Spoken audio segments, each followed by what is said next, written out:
धरुआ ओडिशा में रहने वाले सबसे पुराने जनजातीय समुदायों में से एक है। ये मध्य भारत के गोंड समुदाय का एक हिस्सा माना जाता है। ये नदियों और वनों से समृद्ध कोंडाकांबेरू पहाड़ियों में मुख्य रूप से मलकानगिरी, नबरंगपुर और कोरापुट जिलों में बसे हुए हैं। धरुआ उड़िया के साथ साथ द्रविड़ भाषा परिवार की बोली पारजी बोलते हैं। ये समुदाय पड़ोसी राज्य छत्तीसगढ़ के बस्तर इलाके से ओडिशा आकर बस गया है। इस समुदाय के पुरुष और महिलाएं बांस की टोकरी बनाने में कुशल हैं। वे वन से बांस लेकर आते हैं और उन्हें काटकर चिकनी खपच्ची बनाते हैं।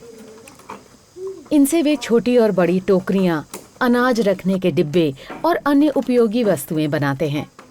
घर में इस्तेमाल करने के साथ साथ वे इन्हें स्थानीय बाजारों में भी बेचते हैं। धरुआ व्यवस्थित कृषक हैं।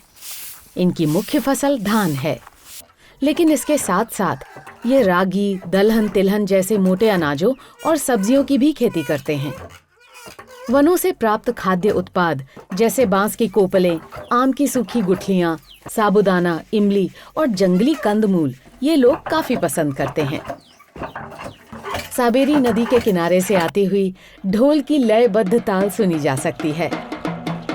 यहाँ गांव के युवा पारंपरिक बिरली नृत्य करने के लिए एकत्रित हुए हैं।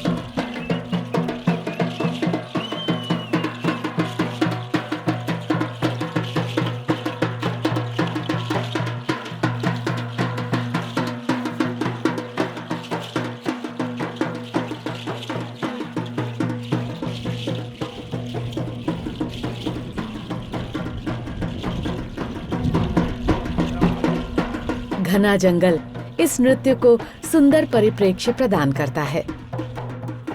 धरुआ प्राकृतिक तत्वों के साथ साथ हिंदू देव देवताओं जैसे भगवान जगन्नाथ और देवी लक्ष्मी की पूजा करते हैं।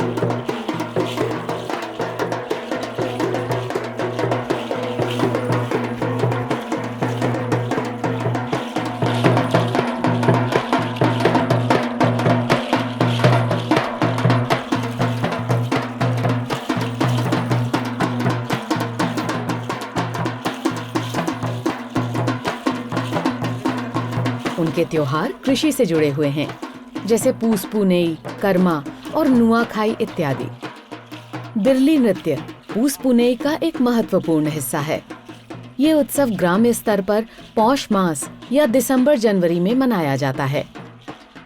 इस उत्सव के दौरान धरुआ लोग अच्छी उपज के बाद मवेशियों को उनके श्रम के लिए धन्यवाद देते हैं।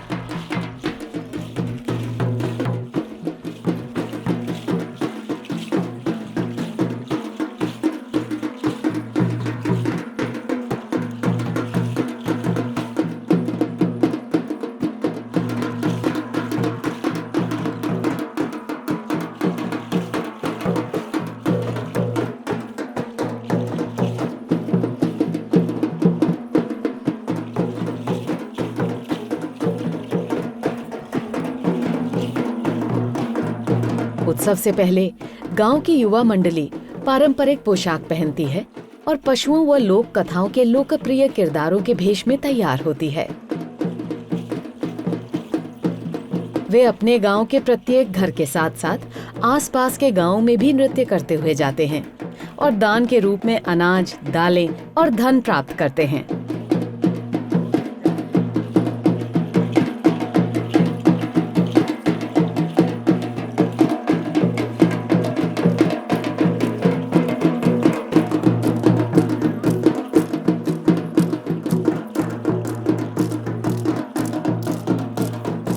इस एकत्रित अनाज और राशि का उपयोग पूस की पूर्णिमा की रात को सभी ग्रामवासियों को दावत देने में किया जाता है।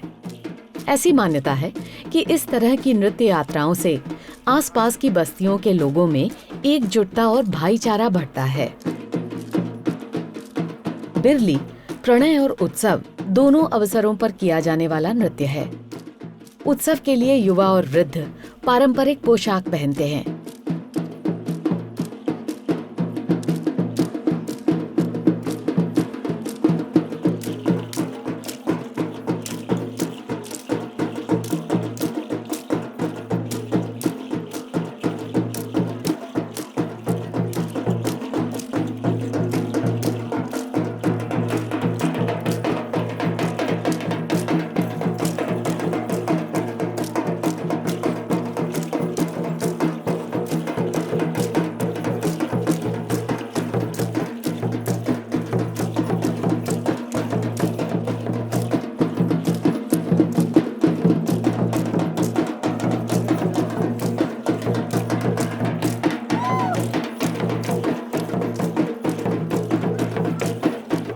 पौष मास पूर्णमी दिन खिचड़ी बनाइबे सबू मिसेकी सेटा खिचड़ी कहते आउ से सब गोरु गाई मान को एकत्रित करके गोटे गोरु गोठाण आमर स्पेशली अच्छी गोरु गोठाण अच्छी ताकू से माने धान मांडिया विभिन्न प्रकार शस्य मध्य देके ताकू संतोष करते से दिन पूजा सरीगला संध्या बेल को आसती पारंपरिक पोशाक परिधान करी से माने लांदा मद खाई था राति तमाम से नृत्य होता है बिल्ली नृत्य कौन ना से जो नाची था धांगड़ा धांगड़ी अलग नाची था बुढ़ा बुढ़ी अलग नाची था एवं जो छोट छोट पुओ झील मैंने से अलग नाची था।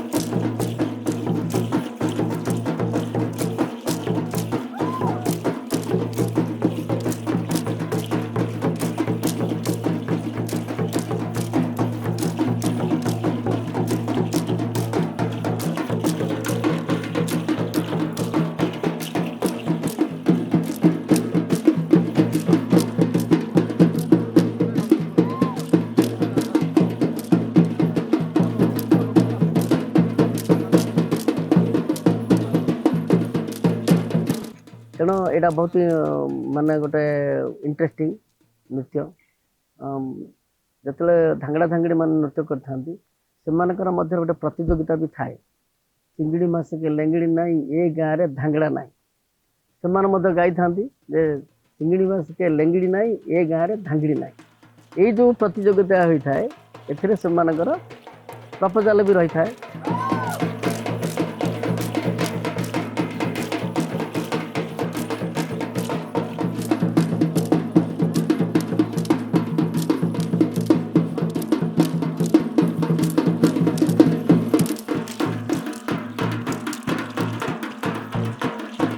पुरुष इस जोशीले नृत्य में ढोल, टीड़ी बीड़ी, बांसुरी और अन्य ताल वादक यंत्र जैसे निशान नामक छोटी डफली द्वारा संगीतमय संगत देते हैं। धरुआ ढोल की एक अनूठी विशेषता ये है कि उसकी एक झिल्ली बकरी की खाल से बनी होती है और दूसरी गाय की खाल से। वहीं नृत्य करने वालों द्वारा पहनी गई बीजों से बनी पायल की आवाज इस नृत्य को अपनी अनूठी लय देती है।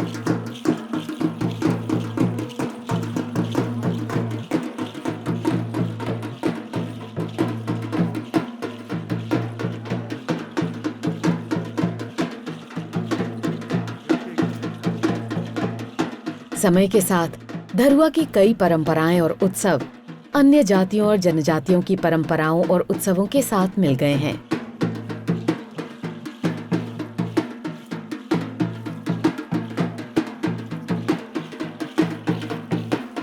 धरुआ ने आर्थिक रूप से भी प्रगति की है और उन्होंने आधुनिक कृषि तकनीकों, शिक्षा और चिकित्सा पद्धति को अपनाया है।